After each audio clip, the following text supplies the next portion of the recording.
नमस्कार दोस्तों, आज की कहानी का शीर्षक है ईश्वर का अदृश्य न्याय। वह दिखती नहीं, सुनाई नहीं देती, लेकिन जब न्याय होता है तो इंसान उसके कर्मों का एहसास जरूर करा देती है। आज की कहानी एक ऐसे ही साधु की है जिसे एक युवक ने गुस्से में थप्पड़ मार दिया था। साधु ने कुछ नहीं कहा, न बद्दुआ दी, न श्राप दिया, लेकिन उसके बाद जो हुआ उसने सब कुछ सोचने पर मजबूर कर दिया। तो आइए सुनते हैं यह मार्मिक और सच्चाई से भरी कहानी, ईश्वर का अदृश्य न्याय। एक साधु वर्षा के जल में प्रेम और मस्ती से भरा चला जा रहा था। इस दौरान उसने एक मिठाई की दुकान देखी जहां एक कढ़ाई में गर्म दूध उबाला जा रहा था और मौसम के हिसाब से दूसरी कढ़ाई में गर्मा गर्म जलेबियां तैयार हो रही थी। साधु कुछ क्षणों के लिए वहां रुक गया। शायद भूख का एहसास था या मौसम का असर। वह हलवाई को बड़े गौर से देखने लगा। साधु कुछ खाना चाहता था, लेकिन उसके पास जेब ही नहीं थी, तो पैसे भला कहाँ से आते। कुछ पल हाथ सेकने के बाद वह जाने की ही वाला था कि नेक दिल हलवाई से रहा नहीं गया। उसने एक प्याला गर्म दूध और कुछ जलेबियां साधु को दे दी। मलंग ने जलेबियां दूध के साथ खाईं, फिर हाथ ऊपर उठाकर हलवाई के लिए प्रार्थना की और आगे चल दिया। साधु बाबा का पेट भर चुका था। दुनिया के दुखों से बेपरवाह वह नए जोश से बारिश के गंदे पानी के छींटे उड़ाता चला जा रहा था। उसे यह पता नहीं था कि एक युवा नवविवाहित जोड़ा भी वर्षा से बचता बचाता उसके पीछे आ रहा है।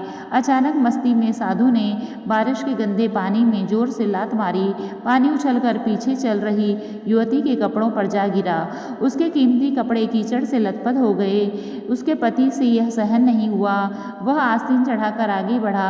साधु के कपड़े पकड़कर बोला, अंधे हो क्या, दिखाई नहीं देता? तेरी हरकत से मेरी पत्नी के कपड़े खराब हो गए।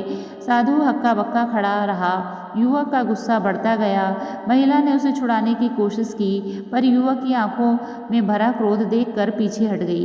राहगीर तमाशा देखते रहे, पर किसी में रोकने की हिम्मत न हुई। गुस्से में चूर युवक ने एक जोरदार थप्पड़ साधु के चेहरे पर जड़ दिया। बूढ़ा मलंग संभल न सका और कीचड़ में गिर पड़ा। युवक मुस्कुराता हुआ वहां से चला गया। साधु ने आकाश की ओर देखा और कहा, वाह मेरे भगवान, कभी गर्म दूध जलेबी और कभी गर्म थप्पड़, जो तेरी इच्छा। यह कहकर वह फिर से अपने रास्ते पर चल दिया। थोड़ी दूर जाकर वह जोड़ा अपने घर पहुंचा। युवक सीढ़ियां चढ़ रहा था। बारिश के कारण फिसलन थी। अचानक उसका पैर फिसला और वह नीचे गिर पड़ा।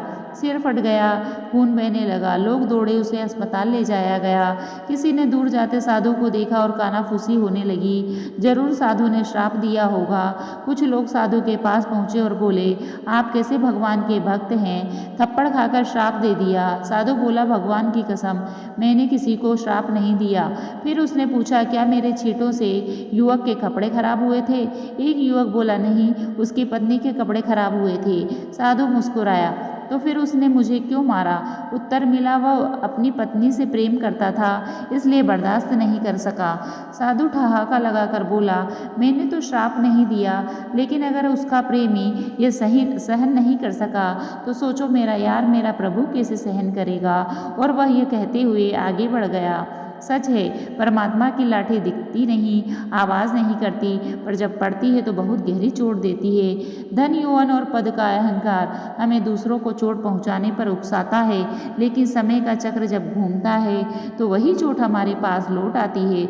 हमारे कर्म ही हमें बचाते हैं, इसलिए हमें अच्छे कर्म करने चाहिए, क्योंकि ईश्वर की लाठी में आवाज़ नहीं होती। तो दोस्तों, इस कहानी से हमें यह सीख मिलती है कि अहंकार, गुस्सा और दूसरों को चोट पहुंचाने की आदत अंत में हमें ही भारी पड़ती है।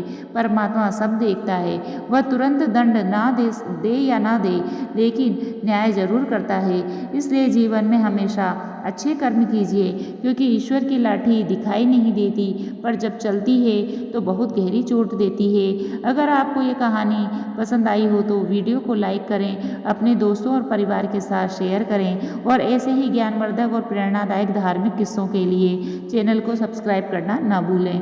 फिर मिलेंगे एक नई कहानी के साथ। तब तक के लिए धन्यवाद। जय श्री राम।